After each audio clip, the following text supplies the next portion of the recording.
We are joined by BRS Working President KTR Garu. Sir, one side the Chief Minister says that finance is paying salaries on first, but it is difficult to pay the DAs. On the other side, Miss World event is going to be organized in Hyderabad. How do you see this? All I'd say is that the Chief Minister has successfully hoodwinked the people of Telangana. The Congress party has made a complete fool of itself because on the one side, the Chief Minister's PR missionary has launched a very, very big propaganda saying Telangana is rising. Now, on the other hand, Chief Minister says there is a deficit of 71,000 crores from what was expected in the budget in 2024. Now, my simple question to the Chief Minister is, when you're saying that the state is doing extremely well in attracting investments, the state is expanding agriculture activity, when you're working 18 hours a day, and when you're doing extremely well in terms of welfare, why is the state not able to perform fiscally? That's the first question I would like to ask. And when you are admitting and confessing that there is a deficit of 71,000 crores, what is the need to commit 200 plus crores or maybe even more to a contest like Miss World? When you're not able to deliver salaries on time, when you're not able to give DAs, when you're not able to commit money towards the 6 guarantees that you promised about a year and a half ago, and not able to even fulfill half a guarantee till now, क्या ज़रूरत है कि आप ले जाके 200-250 crore miss world competition में लगाने की? मैं पूछना चाहता हूँ चीफ मिनिस्टर से, क्या प्रायोरिटीज़ है आपके? व्हाट आर योर प्रायोरिटीज़ कि आप बेवजह, मतलब मिस वर्ल्ड, मिस यूनिवर्स एक टाइम पे, एक ज़माने में 30-20 साल पहले कुछ इनका कुछ मान्यता था, आज कहाँ है और इससे क्या मिलेगा? मैं एक और चीज़ भी पूछना चाहता हूँ, जब हम फार्मूला ई रेस यहाँ पे लाए थे, जिसके लिए हमने पहले साल 12 करोड़ खर्च किया और second year since the sponsor backed out, I took a policy decision as a minister and have committed 46 crores of rupees to ensure that the event remains here, only because electric vehicles is the future, sustainable mobility is the future. So I wanted to launch Telangana Mobility Valley and make Telangana the hub for electric vehicles. तो हम जब कर रहे थे 46 करोड़ रुपया खर्चा, आप कह रहे थे कि ये तो फजूल खर्चा है, ये तो करप्शन है, गलत है। अभी आप कर रहे हो 200 करोड़ खर्चा, इससे क्या, कौन सी इंडस्ट्री आएगी, कितने लोगों को नौकरी मिलेगी और आपकी प्रायोरिटीज़ क्या है? That's the big question. Well, sir, what the Chief Minister is saying is when he came to power, when the Congress party came to power, it was 6 lakh and change lakh crore debt that the BRS party has levied on the Congress, and that is where he's paying only the interest and trying to clear the debt. That is how there was a propagandist called Joseph Goebbels, who was Adolf Hitler's right hand man.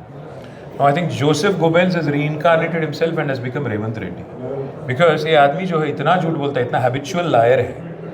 उनकी party 10 साल तो गाँव यहाँ पे assembly में थी. हर साल जब हम लोग बजट लगा रहे थे, हर साल जब हम लोग CAG का रिपोर्ट लगा रहे थे, तो आप नहीं थे क्या यहाँ पे? आज तेलंगाना का डेट जब हम लोग छोड़ के गए थे, it was 4,17,000 crore, which is 41,000 crore per annum. अगर 10 साल अगर हमारा ले लेंगे आप, तो हमने अगर डेट रेज किया तो हमने 32 मेडिकल कॉलेज, 32 नर्सिंग कॉलेज बनाया.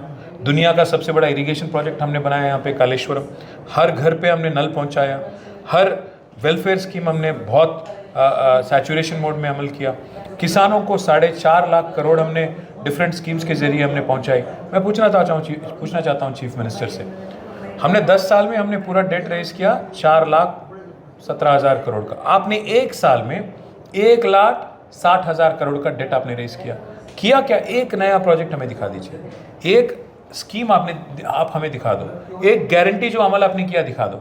420 वादे जो आपने किए, उनमें से कितने आप अमल कर पाए, दिखा दो. सर बता रहे हैं कि फ्री बस चल रहा है, सिलेंडर 500 में मिल रहा है, इलेक्ट्रिसिटी 200 यूनिट मिल रहा है. वही तो कह रहा हूँ, आप 420 वादे किए हैं और आपने वादा किया था कि 100 दिन के अंदर पूरे 6 गारंटी करेंगे. 6 गारंटी में आज तक आधा गारंटी भी पूरा नहीं हुआ. और दूसरी बात मैं याद दिलाना चाहता हूँ चीफ मिनिस्टर साहब को और कांग्रेस पार्टी को कि आप याद रखिए, याद करिए, आज आपकी नेगेटिव पॉलिसीज़ और नेगेटिव पॉलिटिक्स की वजह से आज जो ग्रोइंग स्टेट थी तेलंगाना, जिसका पर कैपिटा 1,14,000 से हमने 3,56,000 हम कर पाए 10 साल में, आज आपकी पॉलिटिक्स की वजह से, आपकी पॉलिसीज़ की वजह से there is a negative growth, there is a deficit of 71,000 crore. तो क्यों पैसा फजूल में मिस वर्ल्ड पे और ऐसी चीज़ों पे खर्च कर रहे हो, जबकि किसान यहाँ पे आज डिस्ट्रेस में है. 480 लोग से ज़्यादा किसान आज आत्महत्या कर चुके हैं, खुदकुशी कर चुके हैं. तो उनके तरफ देखो, उनको मदद करो। ये सब नहीं करना है उनको, बस अपना पीआर चलाना है। सर आपकी तरफ से जब फार्मूला ई रेस होता है तो वो एक ब्रांड इमेज इंटरनेशनल लेवल पे हैदराबाद के लिए आप बताते हैं। जब Congress party Miss World pageant यहाँ पर ऑर्गेनाइज करती है तो ये एक आउटडेटेड आप बता रहे हैं पिछली बहुत हाँ, साल मैं पहले। इसलिए ये बात कह रहा तो हूँ। इस ये फ़र्क क्यों वाई तो ही तो कह रहा हूँ। फार्मूला ई जो है that is an evolving sport. Electric vehicle future है, सस्टेनेबल मोबिलिटी फ्यूचर है।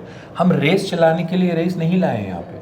हिंदुस्तान में पहली बार रेस यहाँ पे इसीलिए लाए क्योंकि आगे जाके हर देश में इलेक्ट्रिक व्हीकल्स का पूरी तरह से इस्तेमाल होगा। तो हमने यहाँ पे तेलंगाना मोबिलिटी वैली बनाया। हमने महबूब नगर ज़िला में 10,000 करोड़ का अमर राजा बैटरीज़ का, लिथियम आयन बैटरीज़ का यूनिट लगवाया। फिर ह्युंडई का एक ज़बरदस्त एक 1400 करोड़ का एक इन्वेस्टमेंट हम ज़हीराबाद में लाए। मोबिलिटी वैली, जैसे आज आपको एक बात बताता हूँ, जीनोम वैली करके एक चीज़ है तेलंगाना में जो बनाया गया 20-25 साल पहले, जिसके वजह से आज पूरे दुनिया में जो वैक्सीन बनते हैं 33% दुनिया के वैक्सीन यहाँ हैदराबाद से बनते हैं। कैसे बनते हैं? क्योंकि यहाँ पे जीनोम वैली बनी थी। हमारी भी यही विजन थी कि फार्मूला ई लाने से बड़े बड़े इलेक्ट्रिक व्हीकल कंपनी आएंगे, यहाँ पे इनोवेशन होगा, रिसर्च होगा, डेवलपमेंट होगा, ये सारा ही चीज़ होगा और मैन्युफैक्चरिंग भी होगा। इस वजह से कुल मिला के अगर यहाँ पे तेलंगाना मोबिलिटी वैली क्लिक होगा तो हिंदुस्तान का एपिसेंटर बनेगा तेलंगाना। ये हमारा विजन था। मैं पूछना चाहता हूँ आपसे, और state was growing when we were here, state was growing, doing really well. GSDP में पूरे हिंदुस्तान में अव्वल दर्जा पे हम तेलंगाना को बिठा दी। तो हमने खर्च किया, कितना किया? 46 करोड़। मैं पूछना चाहता हूँ, अभी नेगेटिव ग्रोथ है, आप खुद कह रहे हो, और मुझे नहीं पता कि मिस वर्ल्ड से कौन सी इंडस्ट्री आएगी, कितने लोगों को रोज़गार मिलेगी, कितने लोगों को इस वजह से स्टेट का इनकम कैसे बढ़ेगा, मुझे तो नहीं पता। अगर चीफ मिनिस्टर को और बाकी हमारे जितने इंपॉर्टेंट कांग्रेस लीडर हैं उनको अगर कुछ पता है तो खुलासा करें, बता दें कि मिस वर्ल्ड करने से क्या फ़ायदा पहुंचेगा हैदराबाद को, कौन सी इंडस्ट्री आएगी, कितना एम्प्लॉयमेंट क्रिएट होगा, ये भी बता दें। सर आज ओबीसी रिजर्वेशन बिल टेबल हुआ है, उसको लेकर आप क्या कहेंगे? मैं इतना ही कहूँगा कि फिर एक बार गुमराह किया हमारे बैकवर्ड क्लासेस यहाँ के जो इतने आबादी है, क्योंकि चीफ मिनिस्टर जानते हैं, कांग्रेस पार्टी जानती है ढंग से कि यहाँ सुप्रीम कोर्ट की जो सीलिंग है 50%। हम भी बिल लाए थे 37% का, हमने तो बिल भेज दिया केंद्र सरकार को। हमने कोई वादा नहीं किया, हमने कोई डिक्लेरेशन नहीं किया, वोट के लिए हमने पॉलिटिक्स नहीं किया, बट हमने सिंसियरली 37% रिजर्वेशन बीसी क्लासेस को लोकल बॉडी इलेक्शंस में लाने के लिए एक बिल लाके वहाँ पार्लियामेंट में हमने भिजा दिया, और अल्टीमेटली वो प्रेसिडेंट के असेंट के लिए वहाँ पड़ा हुआ है। और इस बिल को लाके 4 साल हो गया। आज चीफ मिनिस्टर कहते हैं कि वो बिल वापस लेंगे, पुराना वाला जो बिल है ये 42% का नया भेजेंगे। क्या होगा इससे? अल्टीमेटली जब तक 9th शेड्यूल में ये प्रोविज़न नहीं रखा जाएगा, कॉन्स्टिट्यूशनल अमेंडमेंट नहीं किया जाएगा, कुछ नहीं होना है। और कॉन्स्टिट्यूशनल अमेंडमेंट कैसे होगा? राहुल गांधी जी और मोदी जी दोनों अगर बैठेंगे, दोनों पार्टियां अगर एक बात पे आ जाएंगे, तब जाके ये समस्या, इसका हल निकलेगा। वरना यहाँ पे जितना भी हम बहस करें, जितना भी बिल हम भेजें, क्योंकि हम भी भेज चुके हैं इससे पहले, उससे कुछ नहीं होने वाला है। तो मैं, this is only lip service what the chief minister is doing. He is once again hoodwinking the backward classes in Telangana, and what he is doing again is cutting a cruel joke on the backward classes in Telangana. Thank you so much for speaking with us. So this was BRS Working President KTR. Camera person Mahesh Abdul Bashir, Hyderabad.